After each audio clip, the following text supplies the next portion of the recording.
Bom, então eu queria começar com o Dal para falar um pouco do Rio Mais 20. Assim, o que você acha que a Rio Mais 20 contribuiu? Rio Mais 20 foi uma coisa muito interessante, porque primeiro foi a percepção que as pessoas tiveram, as pessoas que estavam de fora, e mesmo algumas que estavam lá dentro, tiveram sobre a Rio Mais 20. Eu fiquei lá o tempo todo, durante o mês de julho todo, como jornalista, como repórter. E assim, de um lado tinha gente que dizia que aquilo era um fracasso absoluto, que nada estava sendo resolvido, que nada estava sendo. De outro lado, pessoas que estavam vivendo experiências maravilhosas, experiências fantásticas em reuniões. Bom, eu acho que a gente teve ali um caldo de cultura de mais ou menos 3.000 reuniões, dos mais diversos atores, com os mais diversos públicos, que discutiram quase tudo. Eu não consigo encontrar uma única pauta que não tenha sido abordada em algum momento dessa conferência. Então, eu acho que a Rio Mais 20, a primeira coisa que me ocorreu quando eu saí de lá, é que ninguém sai de lá impunemente. Ninguém participa impunemente de um evento dessa magnitude, né? O que precisava ter sido ajustado um pouco melhor antes eram as expectativas. O que é que se quer numa coisa dessas, né? Temos um sistema ONU que decide por consenso e temos uma sociedade civil que quer avançar muito mais rápido do que a institucionalidade é capaz de avançar. Então esse é o conflito. Por outro lado, eu acho que a geração de educadores e de estudantes, de jovens pós-Rio Mais 20, ela tem uma semente que vai germinar, e que vai brotar, e que nos próximos anos nada vai ser como antes. Não dá para ignorar que o mundo mudou. E que a vida no planeta Terra é uma coisa hoje muito mais densa do ponto de vista de comunidade humana do que há 20 anos atrás. Não existe mais não dá para imaginar que eu não tenho nada a ver com o que está acontecendo com o meu vizinho. Né? Essas coisas vão começar a ser mais densas. Eu acho que, para mim, a Rio Mais 20 tem essa característica de ser um divisor de águas do ponto de vista das utopias. O César, o Dal está falando da questão dos mitos, das utopias e dos jovens. Você acompanhou?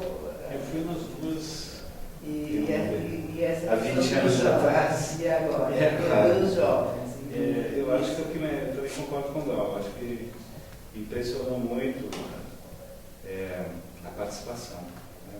Acho que foi diferente, bastante diferente de 20 anos atrás. Né? Era um outro público. Né? Eu acredito que essa participação, essa possibilidade de estar acontecendo tudo, tinha de tudo, né? De tudo um pouco, foi fantástico.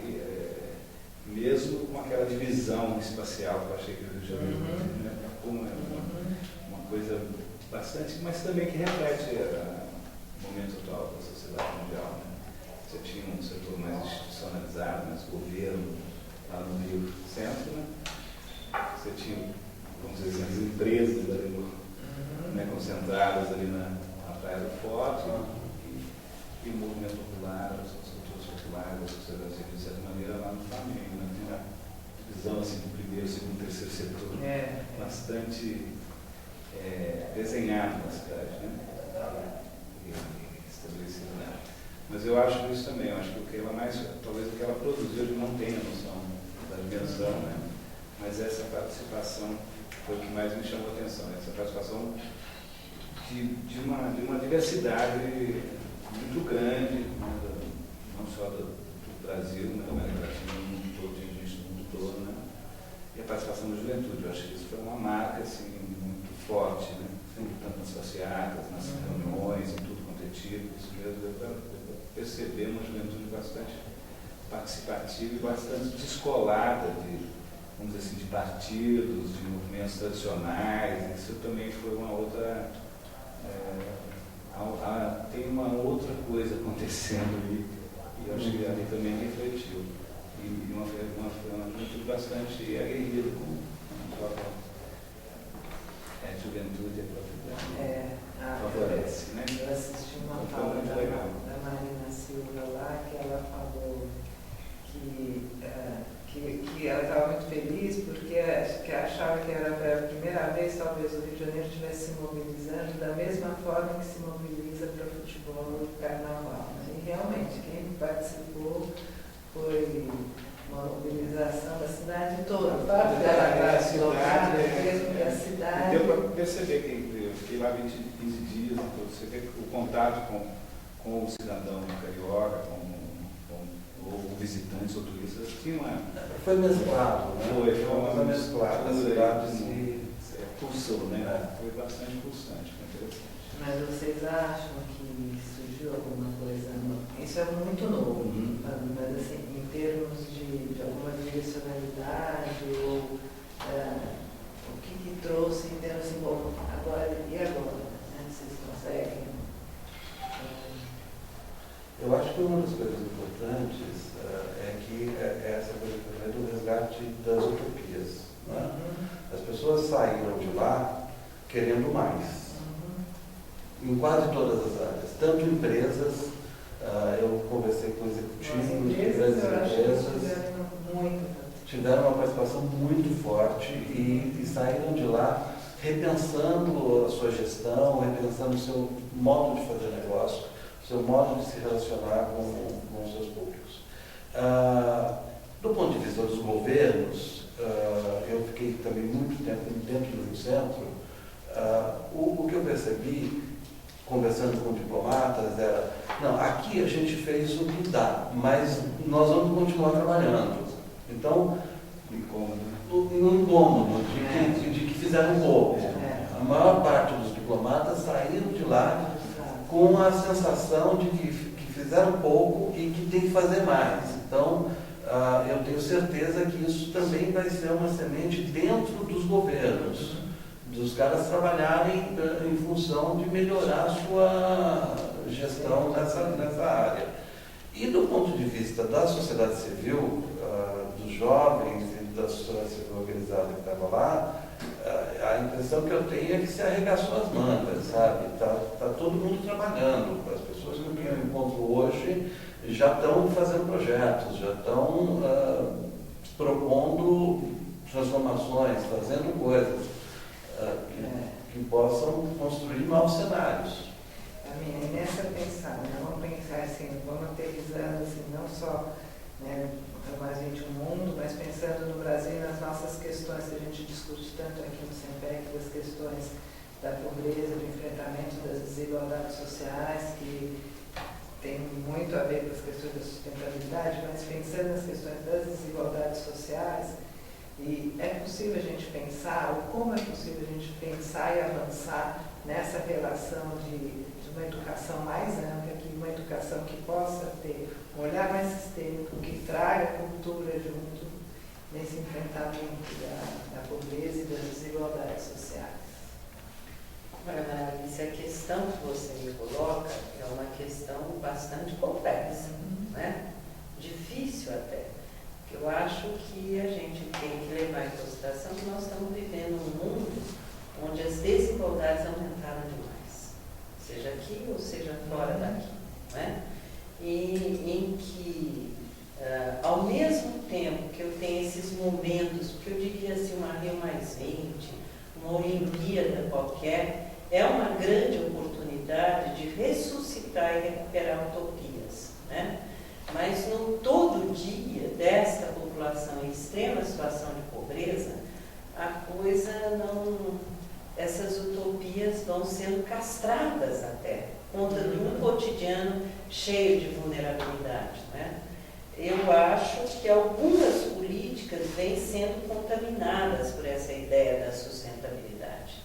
Por exemplo, a habitação, que é uma política que eu tenho, habitação para a população justamente muito pobre, que eu venho acompanhando há 20 anos, você percebe um movimento no sentido de humanizá-la e um movimento no sentido de gerar maior conforto socioambiental, maior sustentabilidade. Então, se eu comparo Singapuras e os processos de remoção de favelas horrorosos de 20, 30 anos para trás, para agora, você vê uma mudança significativa. Agora, eu gostaria, Maralice, talvez depois falar mais, eu acho que não é possível você enfrentar desigualdades e educação sem trabalhar, sobretudo, valores. Acho que nesses últimos 20 anos, eu estou até também numa de recuperar a história, né? Nos últimos 20 anos, eu acho que a gente teve um olhar muito civil para os direitos humanos e um paradigma muito liberal de defesa dos direitos humanos. O que significa isso? Eu exaltei nesses anos todos o direito do negro, do idoso, do velho, da criança, da mulher, mas na realidade nós não trabalhamos efetivamente a cidadania ou os direitos civicamente pensados, que são diferentes. Porque o direito civil olha realmente para a promoção individual, para a liberdade individual, para a garantia dos direitos individuais. E a cívica envolve necessariamente uma corresponsabilidade entre os direitos individuais e os coletivos. Bom, eu acho que essa questão dos direitos é alguma coisa extremamente séria e que nós tínhamos que trabalhar não só na escola, mas nas comunidades, nos grandes movimentos, no sentido de retomar valores maiores que as pessoas individualmente. Quer dizer, romper esse paradigma liberal de direitos humanos e começar a pensar uma cidadania que pensa o coletivo, que se compromete com o coletivo, que pensa a cooperação, que pensa a coalizão com outros, a negociação com outros, porque também não é só eu pensar o bem comum, mas como é que eu opero esse bem comum, como é que eu garanto esse bem comum. Então eu acho que há um vazio hoje na educação sobre direitos e valores. Quer dizer, direitos eu acho que tem que pensar de outra forma, e valores mais do que nunca é que orientam a definição de indicador. Alfredo, aí a Karen está insistindo, acho super interessante que ela entrou nessa questão dos valores, que tem muito a ver com quando a gente está pensando em cultura e como que pode dar essa relação de cultura com educação, os valores, o que é isso? O que isso pode estar lançando? Como que a gente pode estar articulando essa educação, cultura, pensando nesses valores e nessa desigualdade, né? Nesse marco que a gente está discutindo. Eu acho que essa relação entre educação e cultura ela é chave para incorporar valores na educação. Eu acho que a dimensão cultural incorporada à educação, ela significa a possibilidade de atualizar a escola que nós temos. Que é uma escola desatualizada, uma escola que não responde mais às demandas e necessidades que são muito mais complexas do que eram quando esse sistema foi formado, pensado, idealizado. Então, eu acho que a dimensão de valores, a educação tem que ser outra, né? Completamente outra. Eu acho que o momento que o Brasil vive hoje, que passa pelos debates que a R+20 trabalhou, é um momento de redefinição de quase tudo, de quase todas as premissas, de quase todas as coordenadas que nos fazem, nos definem como país. A economia está crescendo, há um aumento do poder aquisitivo, há uma diminuição da pobreza, mas um aumento das desigualdades. Né? Mas essas certezas, mais no plano econômico, levantam uma série de perguntas no plano da qualidade desse desenvolvimento, de para onde queremos ir, que nação queremos ser, né, que sociedade nós queremos construir. E eu acho que essa relação cultura e educação é onde esse debate, onde essas respostas podem ser dadas. Por quê? A dimensão cultural, ela diz respeito a uma visão não meramente instrumental, seja para o mercado de trabalho, seja para o mundo da vida. Né? A cultura, ela pode ser, entre várias definições que nós temos para a cultura, uma delas, uma das mais utilizadas hoje, exatamente aquela que aponta para todas as manifestações, conhecimentos, saberes que a sociedade formou de uma maneira não institucional e que são tão importantes na formação da sociedade, mas que não estão presentes no mundo da escola, ou quando estão de maneira muito residual, precária ou secundarizada, né? Falamos também de um contexto onde a escola perdeu o monopólio da fala e o monopólio de ser a porta-voz principal da informação e do conhecimento para a formação da cidadania. Ela podia almejar ser isso há 100 anos atrás, ou há 50, 60 anos atrás, quando não tínhamos televisão, quando a rádio ainda era incipiente, quando a internet não era realidade. Hoje a escola ela é mais uma fonte de transmissão de conhecimento, de valores e de informação, junto com a família, mas tanto a família como a escola perderam essa centralidade. A escola não saiu dessa perplexidade. Eu sinto que há um estado de perplexidade, de disputa, às vezes, de uma postura reativa, e não de perceber que esse contexto abundante, de abundância de informação, de conhecimento, de cultura, ele pode ser muito positivo para pensar uma nova escola. Certamente não é essa que nós temos, né? Ela tem que ser pensada com coragem a partir das premissas.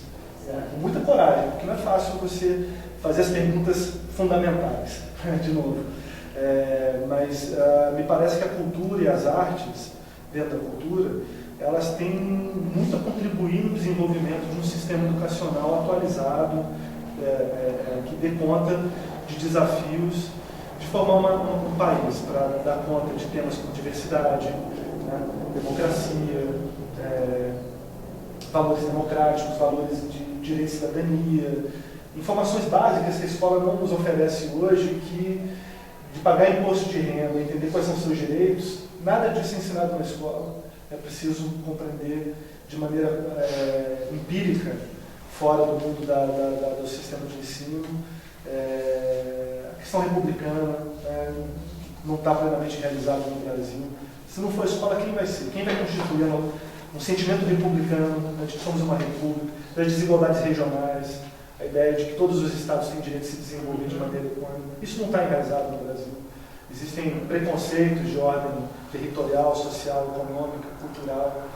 A escola é o grande instrumento para transformar não só transmitir conhecimento, mas produzir uma argamassa na sociedade capaz de a questão ambiental, a questão da sustentabilidade, que me parece que tem que ser discutida de novo. O próprio conceito de sustentabilidade, que veio da área ambiental, hoje pode ser aplicado para o social, para o educacional, para o cultural, e não pode ser reduzido só para o...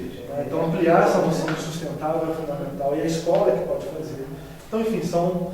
Agora, essa ênfase na escola, né, e acho que a gente aqui no CEMEC acredita mesmo na importância da escola, e como fica aí dentro, e a nossa discussão que a gente estava tendo, o papel da sociedade civil junto à escola. Nós estamos pensando numa escola pública, que é uma escola governamental, assim, que ainda a maioria da população frequenta essa escola, né? E aí a sociedade civil, as universidades, as instituições, qual é o papel que tem nesse enfrentamento dessas questões de uma nova educação e das questões ainda do Brasil tão fortes dessa desigualdade social? Olha, Clarice, eu acho que essa questão das desigualdades ela é fortíssima e a sociedade civil tem que se envolver mais fortemente na questão da mudança do próprio projeto escolar, né? Que todos sabemos que é urgente, urgentíssimo. Agora, mas como é que eu mexo com essa sociedade que também está contaminada por esses valores liberais? Né? Eu olho mais para a minha satisfação individual do que propriamente para o conjunto. Então, primeiro de tudo, eu acho que nós temos que trabalhar na escola e fora dela com todos os grupos sociais. Uma primeira questão, me parece, é a leitura do presente. A escola volta-se muito para a leitura do passado. Nós não sabemos fazer a leitura da conjuntura do presente. E o que pode nos mobilizar a agir é a leitura do presente, não é a leitura do passado. É dizer, e não é qualquer leitura do presente, não é simplesmente escrever a realidade, é mais tematizar, problematizar essa realidade que está aí. É isso que nos move a produzir mudanças, Eu trabalho com muita população, você sabe, do Bolsa Família, famílias de baixíssima renda. Quer dizer, se eu não leio com elas o seu cotidiano de vida, e primeiro não é qualquer leitura também, é ler o cotidiano da vida, não só nas suas fragilidades, vulnerabilidades, privações, mas é a leitura das forças. Eu dou um exemplo, se São Paulo é uma cidade que 1/3 delas é favela. Ora, 1/3 da população de São Paulo mora em favelas e 1/3 dessa população é coprodutor dessa cidade. É uma produção da cidade a favela. Foi a possibilidade que eles encontraram. Agora, isso não é uma força? Por que eu tenho que sempre olhar nisso uma vulnerabilidade? Então, eu acho que tem um modo de fazer a leitura da realidade que pode movimentar a sociedade civil a influir mais. Isso é um lado. O outro também, quando a gente pensa movimentos de revisão da escola, de mudança da escola, pouco a gente trabalha com a sociedade civil mais próxima da escola. Quer dizer, são raríssimos os trabalhos que a gente faz com a própria comunidade, de leitura da sua escola, do que querem com a sua escola. Nós envolvemos muito a iniciativa privada, as grandes lideranças, está aí o movimento de todos pela educação, mas nós não estamos ali no cotidiano, e é só essas famílias que valorizam tanto a escola e que por isso mesmo se amedrontam de mudar a escola. Porque é melhor com ela muito que sem ela. Então isso é dramático, nós ficamos reféns, isso é terrível, de um modelo de escola que reproduz a nossa desigualdade em vez de nos emancipar.